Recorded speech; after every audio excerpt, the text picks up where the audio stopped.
Hello, everyone. Thank you very much. It's been a very big 2 days, I have to say. And we'll be heading back to Washington, D.C. right after this. And I'd like to wish everyone a very good evening. And over the weekend, the United States military and the Israeli Defense Forces continued Operation Epic Fury very successfully. Over the past 9 days, we've carried out some of the most powerful and complex military strikes and maneuvers the world has ever seen. Now, you add that up to all of the other things, Midnight Hammer, getting rid of the nuclear threat from Iran, which was a big moment in history, in my opinion, and the great success we've had in Venezuela and all other places. Every place we've gone, and all other places, every place we've gone, we've had tremendous success.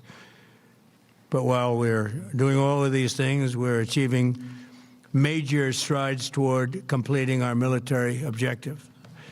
And some people could say they're pretty well complete. We've wiped every single force in Iran out very completely.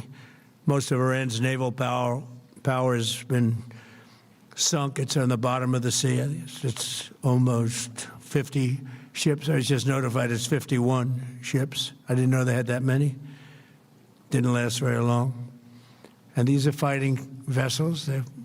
They're meant to fight, but they're not meant to fight against us.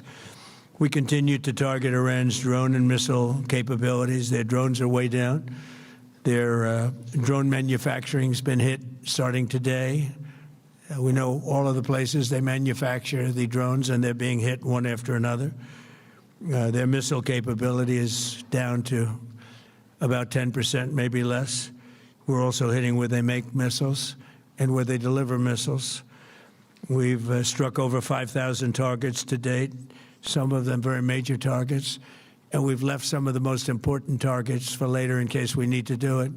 If we hit them, it's going to take many years for them to be rebuilt, having to do with electricity production and many other things. So we're not looking to do that if we don't have to. But they're the kind of things that are very easy to hit, but very devastating if they are hit. We are waiting to see what happens before we hit them. We could take them all out in one day, but it's all resulting in a 90% decline in various things, but in particular, Iranian missile launchers and 83% drop in drone launchers. As you know, the drone launchers are pretty well shot, but we're at over 90% decline in the Iranian missile launchers, which is very hard to reproduce and very hard to get. And usually what we were able to do through great equipment, a lot of smart people, as soon as they sent a missile up from a launcher, we were able to knock out that launcher within a period of 5 minutes or less, accurately right on the noggin. So now we have low-cost interceptors effectively combating Iranian drones, and our B-2 bombers recently dropped dozens of 2,000-pound bombs to destroy missile launchers all over Iran and buried deep under Iranian soil in many cases. The soil was no match. And we're also annihilating the manufacturing base that the regime uses to build drones and missiles at a rate that nobody thought was possible. We're knocking them out. We know where they all are. We're knocking them out very quickly.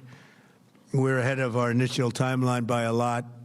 I would say that we probably would not have thought after a month we'd be here, in addition to the fact that we've taken out the leadership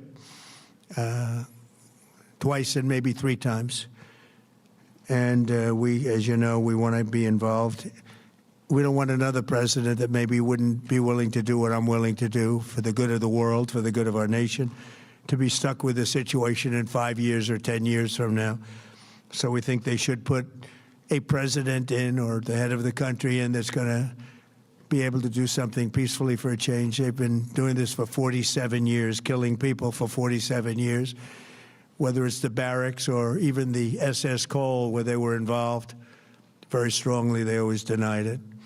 But where they were very strongly involved, and all of the people that died through the roadside bombs died and are right now walking around with no legs, no arms. a face that's been so badly damaged.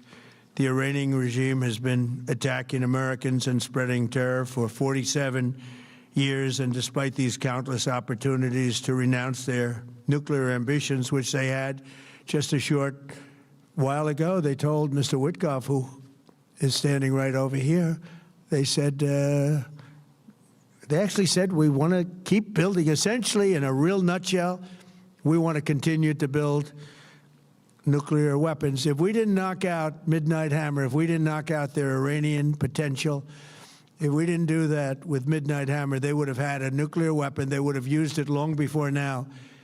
And at a minimum, Israel would have been annihilated. I was very lucky that we had the courage to do that we had the talented pilots and the great equipment. The B-2 bombers are unbelievable. We ordered 25 more, by the way, the newer, better version. It's we have the greatest military in the world. We have the greatest equipment in the world by far. You see that no matter where we go. You still need the people, though, to operate it and to use it. And those are the people that we cherish. Even after we obliterated their key nuclear sites in Operation Midnight Hammer, they never negotiated in good faith. They still continued to say, we want to build nuclear. We want enrichment at levels that were unacceptable. And they even turned down an offer for unlimited free nuclear fuel forever for civilian purposes. We had people offering them free nuclear fuel. They weren't interested in that because they wanted to build a nuclear weapon. So instead, the regime was trying to reconstitute its weapons program at a different site. They couldn't go back to where they were, the 3 sites that we obliterated, but they were starting work at another site, a different site, different kind of a site, and that was protected by granite. They wanted it protected. Granite's pretty good, but they wanted it protected by a lot deeper. They wanted to go a lot deeper, and they started the process while rapidly building conventional ballistic missiles. They were going to do it all at the same time that threatened our overseas bases and soon could have reached even our homeland. The regime's intention was to use this exponentially growing ballistic missile threat to make it virtually impossible to prevent them from obtaining a nuclear weapon. So as you probably saw, they had a tremendous number of missiles, most of which are now being used or destroyed, and very unsuccessfully used because we have been able, for the most part, to shoot them all down. What incredible technology. The Patriots have been unbelievable, and other things. And the laser technology that we have now is incredible. It's coming out pretty soon. Where literally lasers will do the work of, at a lot less cost, do the work of what the Patriots are doing or what other things are doing. The situation was very quickly approaching the point of no return, and the United States found it intolerable, in my opinion, based on what Steve and Jared and Pete and others were telling me, Marco, so involved, that I thought that they were going to attack us. I thought they would, if we didn't do this at the time we did it, I think they had in mind to attack us. And if you notice, they did something which was very foolish, very stupid, I would say. They attacked their neighbors. And their neighbors were largely neutral, or at least weren't going to be involved, and they got attacked. And it had the reverse effect. The neighbors came onto our side and started attacking them, and actually quite successfully. If you look at Saudi Arabia, you look at UAE, Qatar, and others, but they were strong and they were smart, but they got attacked. Nobody, when I first heard it, I said, no, somebody made a mistake. There was no mistake. UAE had over 1,000 missiles shot at it, knocked them almost all down. On the very first day I came down the escalator in 2015, I said, quote, I will stop Iran from getting nuclear weapons, and all I'm doing is keeping my promise. Think of that. That was in 2015. I said it. It was a threat then and a much bigger threat now, but no longer a threat, not for a long time anyway. We want to keep it that way. As we continue Operation Epic Fury, we're also focused on keeping energy and oil flowing to the world. and I will not allow a terrorist regime to hold the world hostage and attempt to stop the globe's oil supply. And if Iran does anything to do that, they'll get hit at a much, much harder level. I will take out those targets that were easy and that I mentioned just before. We'll take them out so quickly, they'll never be able to recover, ever. If they want to play that game, they better not play that game. In the long run, oil supplies will be dramatically more secure without the threat of Iranian ships, drones, missiles, nuclear menace, or anything. So the Strait of Hormuz is going to remain safe. We have a lot of Navy ships there. We have the best equipment in the world, inspecting for mines. Again, most of their ships are down at the bottom of the sea, but we will hit them so hard that it will not be possible for them or anybody else helping them to ever recover that section of the world if they do anything. In recent years, the regime and its terror proxies have launched attacks on hundreds of commercial vessels. We're putting an end to all of this threat once and for all, and the result will be lower oil prices, oil and gas prices for American families. We've done that. We've done it. We brought it very low. This was just an excursion into something that had to be done. We're getting very close to finishing that, too. In the meantime, during this brief disruption, the United States is offering political risk insurance to any tankers operating in the Gulf. So we're putting up risk insurance. We'll perhaps go alongside of them for protection. We don't think it'll be necessary. If it is, and if they do anything, the price will be incalculable. It will be so great that they will have wished they never did it, because you have to keep the straits flowing. With all of that, it affects other countries much more than it does the United States. It doesn't really affect us. We have so much oil. We have tremendous oil and gas, much more than we need. We have Venezuela now as our new partner, great partner. They've worked out so wonderful. We're working with the administration, the president, and it's a massive source of oil, gas, everything. But we're in a very good position, but very unfair to other parts of the world, like China as an example. I mean, we're doing this for the other parts of the world, including countries like China. They get a lot of their oil through the straits. So we're doing this. We have a very good relationship with President Xi in China. I'm going there in a short period of time, and we're protecting the world from what these lunatics are trying to do, and very successfully, I might add. We're also waiving certain oil-related sanctions to reduce prices. So we have sanctions on some countries. We're going to take those sanctions off till this straightens out. Then who knows, maybe we won't have to put them on. There'll be so much peace. But when the time comes, the U.S. Navy and its partners will escort tankers through the strait if needed. I hope it's not going to be needed, but if it's needed, we'll escort them right through. And we have the greatest mine-sweeping ability. We have the greatest ships, and all of the, we know exactly where they're placed. We'll get them out of there very fast, but we hope we don't have any of that. And again, if they do that, if they play that game, we're going to hit them at a level that they have not seen before. So we're winning very decisively. We're way ahead of schedule. Our military is the greatest in the world, with the greatest equipment and the greatest people in the world. Nobody's ever seen anything like it.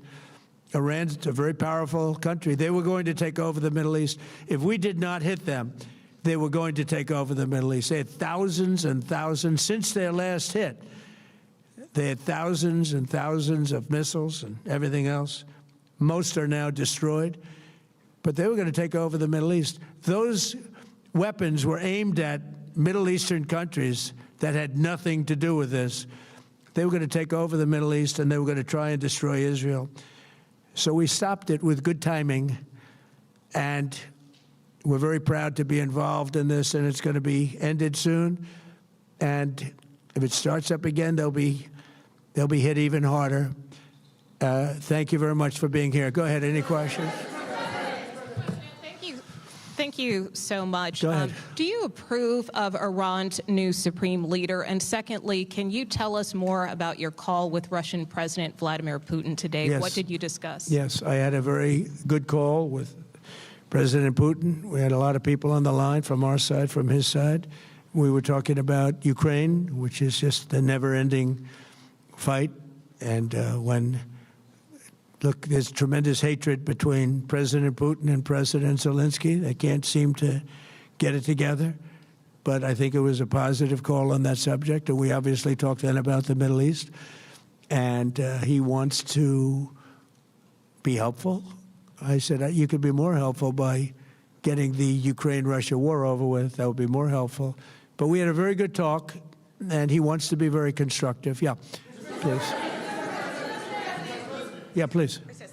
Thank you, Mr. President. On Iran, you called it an excursion. You said it would be over soon. Are you thinking this week it will be over? No, Are you talking but soon. about days? I think soon. Okay, and with respect Very soon. Look, everything they have is gone, including their leadership. In fact, there are two levels of leadership, and even actually, as it turns out, more than that. But two levels of leadership are gone.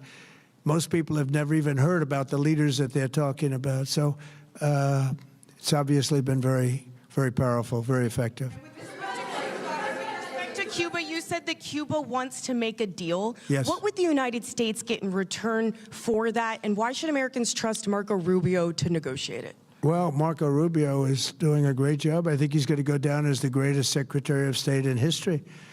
Look at what we've done as a presidency. Look at what we've done as an administration. They trust Marco, and so do the American people trust. He's been successful no matter where he's been. He also speaks the language, which is always nice and always helpful. But he's dealing, and it may be a friendly takeover. It may not be a friendly takeover. It wouldn't matter, because they're really they're down to, as they say, fumes. They have no energy. They have no money. They're in deep trouble on a humanitarian basis. And we don't want to see that, but they were very, very bad to a lot of people, as you know, and a lot of people living on the Cuban-American vote, which I got at record levels. Very important. Those people are very important to me. I know what they went through. They went through hell. Some of them have gone on to be some of the most successful people in the country. Cuban-American business people, some of them are like the most successful in the country. And a lot of them are friends of mine, because I've been fighting this battle with them for a long time. The Castro regime was brutal, but they lived off Venezuela. Now they don't live off Venezuela. Sends them no energy, no fuel, no oil, no money, no nothing. They lived without Venezuela. They couldn't have made it, and we cut them off from everything else. So, yeah, they're going to make either a deal or we'll do it just as easy anyway. Yeah. Please, go ahead. There's footage that shows that an American missile strike and a Tomahawk missile likely destroyed that Iranian girls' school. So will the U.S. accept any responsibility? Well, I for haven't that strike? seen it, and I will say that the Tomahawk, which is one of the most powerful weapons around, is used by, is sold and used by other countries, you know that. And whether it's Iran, who also has some Tomahawks, I wish they had more, but whether it's Iran or somebody else, the fact that a Tomahawk is very generic. It's sold to other countries, but that's being investigated right now. Yeah, please. Thank you. Thank you.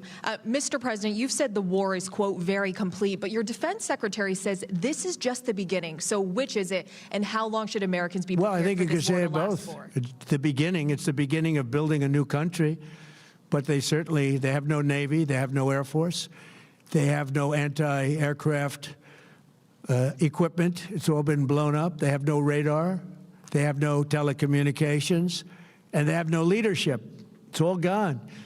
So, you could look at that statement. We could call it a tremendous success right now as we leave here. I could call it, or we could go further, and we're going to go further. But the big risk on that war has been over for 3 days. We wiped them out in the first 2 days. When you think about it, it's incredible. We wiped out a big Navy, very powerful Navy. These were ships. These were serious ships. These were ships that you buy when you want to win battles. They're all They're all on the bottom floor. The sailors are all running off their ships. They refuse to get on the ships. The Air Force is gone. Everything's gone. The missiles are down to a trickle. The drones are down to probably 25%, and they'll soon be down to nothing. We'll have where they manufactured the drones are under fire as we speak. They're being hit. So the rest is going to be determination as to my attitude, along with the people in the Trump administration, what we want to do. Thank you. Yeah, please. Can I ask you, you mentioned you were going to waive certain additional oil waivers or sanctions. Can you talk a little bit more about that and address in particular? Well, we're looking to keep the oil prices down. We went artificially up because of this excursion into a very positive thing. I mean, this was an excursion that a lot of people wouldn't have done. I knew oil prices would go up if I did this, and they've gone up probably less than I thought they'd go up. But I don't think anybody thought we were going to be this quickly successful. This was a military success, the likes of which people haven't seen. We have the best military. We have the best equipment. We have, I believe, the best generals. We have the best. And this went very quickly. We talked about that with President Putin. He was very impressed with what he saw because nobody's ever seen anything quite like it. You know, Iran was a very powerful military country with all of the missiles. Now, you had the double attack. You had the original attack with us and Israel, and that knocked them for a loop. Then you had the B-2 bombers, which took out their nuclear capability, and they would have had a nuclear weapon within 2 weeks to 4 weeks, and they would have used it long before this press conference, and we might have had a much different press conference if we had a press conference at all. But it's been amazing. The military success that we've had is truly unprecedented. You've told your congressional colleagues that you will not sign any piece of legislation until the Save America Act is passed. Does that include the confirmation of Senator Mullen as your next DHS secretary? Does that mean a DHS funding bill? And Senator Thune said today it's not a matter of whether or not your Republican colleagues agree with the policy. It's about changing the process. In other words, getting rid of the filibuster to get there. So in order to get it, you're going to need Democrat votes. And what we're saying is the Save America, not the SAVE Act, which nobody knew what it was, the Save America Act, the Save America Act. And that's voter ID. We want voter ID. We want to be able to see a picture of the voter. We want to be able to see that the voter is legitimate. We want, very importantly, confirmation that this voter is a citizen of the United States of America, and we want no mail-in ballot scams.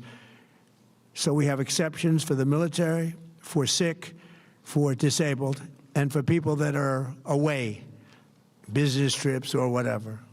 Even vacations will be very liberal in that. We've added two things to it: no men and women's sports and no transgender mutilization of our children. We don't want it's mutilization of our children, and we don't want that. So we added those two things. That's the 5 points. We have 5 very good points. It polls at 86% with Democrats. Think of that. The overall vote is 86%. With Republicans, it's 98%. And the only one opposed to it is a Democrat leadership because they cheat. They want to cheat. So we added those 2 points. We're going for the gold, and we're going to have to fight like hell. Now, certain things will happen. Certain things will take place. I'm here to do a great job for the country. But we don't have a country if we're going to have elections that are so corrupt and so dishonest like we've witnessed over the last period of time. You know, as an example, virtually nobody has nobody has a system of mail-in ballots like we have. No other country in the world. France went away from it. They all went, you know why? Because it's corrupt. And Jimmy Carter, when he had a commission, frankly, I think it's probably the best thing Jimmy Carter did. He said, you can't have mail-in voting because it's inherently dishonest. And it's turned out to be totally dishonest, so we're going to fight for it. Yeah. Thank you so much for taking our questions. Has Iran activated any sleeper cells inside the U.S.? There's reports that they have press that trigger button to activate those cells, at least abroad? Well, they've been trying for a long time. We've been very much on top of it. One of the things we have to do is get the Democrats to stop the Democrat shutdown, because, as you know, the apparatus that looks into that, Schumer and the Democrats have shut it down, which tells you they probably hate our country a lot. But the Democrats have to open that up. But we've got very, very good intelligence into that. We know a lot of different things that have happened that have been very bad. A lot of them came in during the Biden open border period, but we have them under, we've got them, we're watching every single one of them. Yeah, we know a lot about them. The biggest problem we have is the Democrat shutdown. We know a lot about them, but the shutdown doesn't allow us to do what we have to do.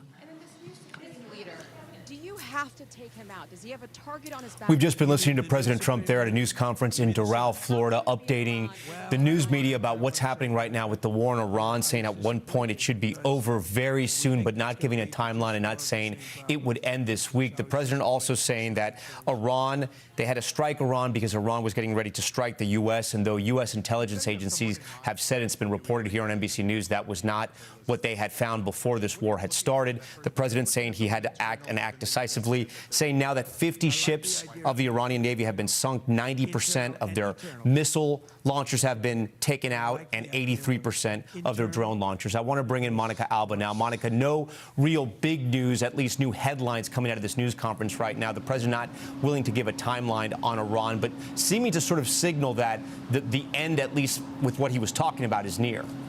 Yeah, and potentially within days, Tom. That's what stood out to me. And there have been shifting timelines from the Trump administration, from the president himself, initially saying this could take somewhere in the ballpark of 4 to 6 weeks, and now implying that this could be wrapping up sooner than that. And it does seem to be an indication of a president that is trying to signal, a White House that is trying to signal this notion that they are ahead of schedule. But that is in contrast with the Defense Department, which had indicated that this was only just beginning, that some of the biggest waves could still be to come. But something else that really jumped out at me, Tom, was the president talking about his phone call with Russian President Vladimir Putin.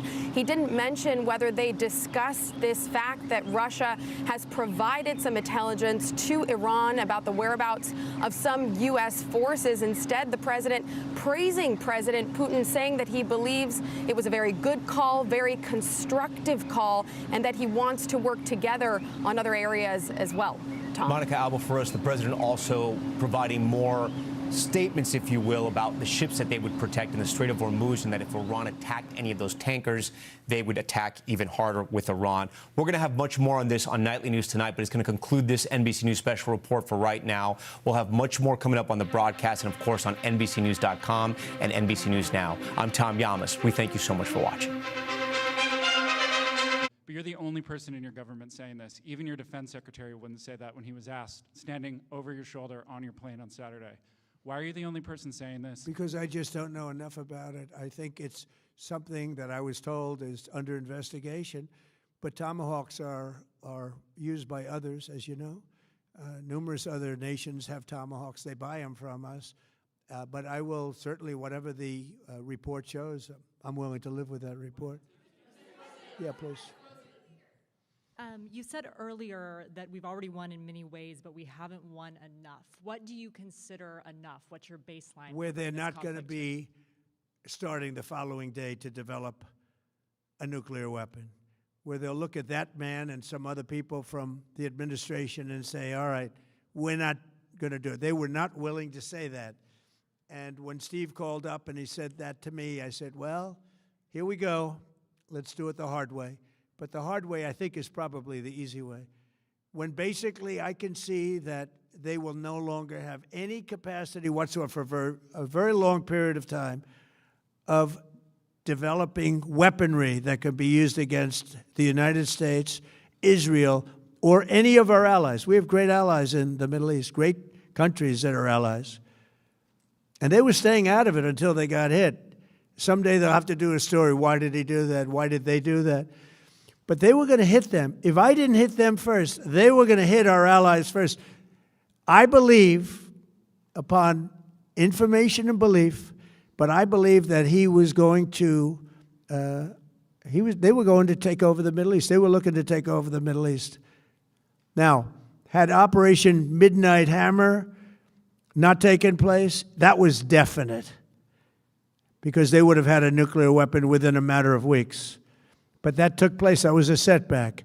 But look at the number of missiles they were able to buy and make over the last 6 months. And those missiles were aimed at various countries. And when you look at over 1,000 missiles shot at like UAE, they were looking to take over the Middle East. We got there first. We're lucky. I'll tell you what, the Middle East and those countries, very rich countries, are very lucky that I was president instead of somebody else. Mr. President, are there any points of disagreement between yourself and your vice president when it comes to U.S. action in Iran? I don't think so, no. No, we get along very well on this. He was, I would say, philosophically a little bit different than me. I think he was maybe less enthusiastic about going, but he was quite enthusiastic. But I felt it was something we had to do. I didn't feel we had a choice. If we didn't do it, they would have done it to us. I felt, based on the negotiations that were being had by Steve Witkoff and Jared Kushner and Marco and Pete, and everybody was involved, I felt that they were looking to tap us along before they hit, and I thought they were going to hit. And if they hit us first, that would have been a very bad thing. In the back, please, in the back.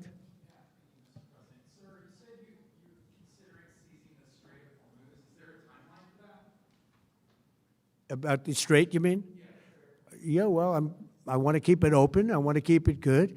You know, it doesn't pertain to us so much as it does to China. We're really helping China here and other countries because they get a lot of their energy from the Straits.